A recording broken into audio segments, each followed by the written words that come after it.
Well, I did warn about this game for Michigan State of men's basketball, and they lost. They were number 10 in the country. They lost to Wisconsin 92-71. What exactly happened? I apologize for looking at because I cannot memorize all this stuff. Now, both are 10-4 in the Big Ten. Wisconsin's 18-7 overall. Michigan State's 25 overall, and I do expect them to drop in the rankings. Is more like how much. At halftime, Wisconsin was up 51-34. And then obviously Wisconsin scored less in the second half, only 41 points, while Michigan State scored more, 37 points. But there's actually more to the game than that. That's why I'm going to go over the stats. And Michigan State shot 36% from the field on 66 attempts, 30% on threes on 27 attempts, 94% on free throws on 16 attempts, 38 rebounds, 14 offensive, 13 assists, 9 turnovers, 4 steals, 2 blocks, 18 fouls. How many points off the bench? 16.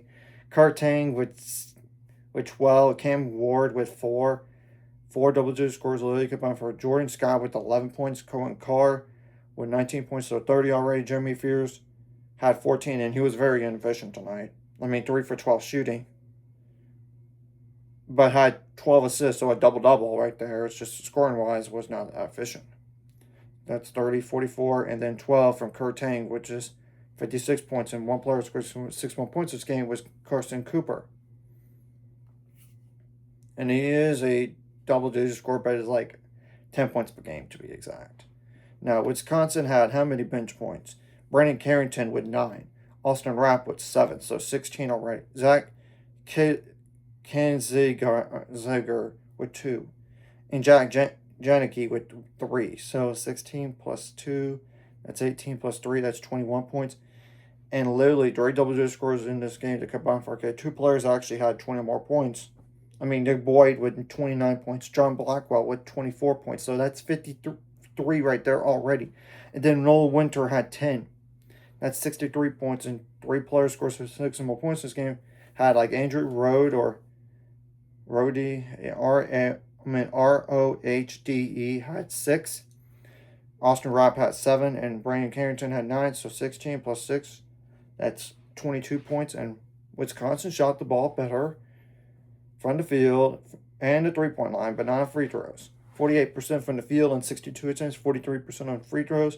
On threes on 35 attempts, 74% from the free throw line on 23 attempts, 38 rebounds, 11 offensive, 14 assists, 6 steals, 6 turnovers. 6 turnovers, 6 steals, 3 blocks, and 15 fouls. Now we're going to go with the points on turnovers, points in the paint, fast break points as well.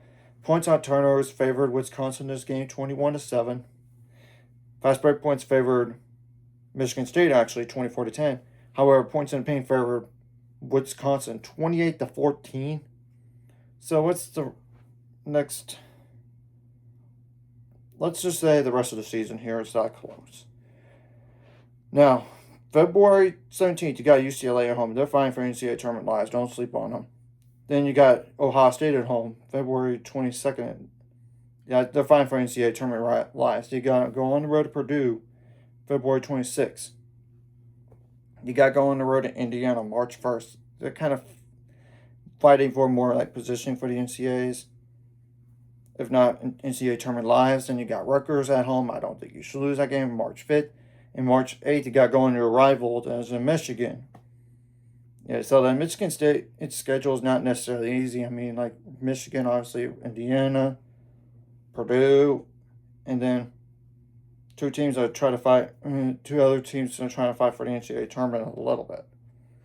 Now, for Wisconsin, you got to go on the road to Ohio State next, February 17th. I already kind of mentioned what I thought about them. They're fighting for NCAA tournament lives. You got Iowa at home, February 22nd. February 25th, you got Oregon on the road. You shouldn't lose that game, despite the travel. Then you got Washington on the road, February 28th. You shouldn't lose that game, despite the travel. You got Maryland at home, March 4th. I don't think you should lose that game. Then you got to go on the road to Purdue, March 7th. And that's a tough game right there, so we'll honestly wait and see what happens with both these teams going forward. So anyways, if you like this content, hit the like, subscribe, and see you guys later on the road to 8 unsubscribe goals, ultimate goals, 1,000 more smart month. This course, like video, comfort really helps YouTube background. Some more people see this channel, the video does help as well. Some more people could watch, and if you're watching, you can subscribe, hit subscribe, let's video notification bell as well.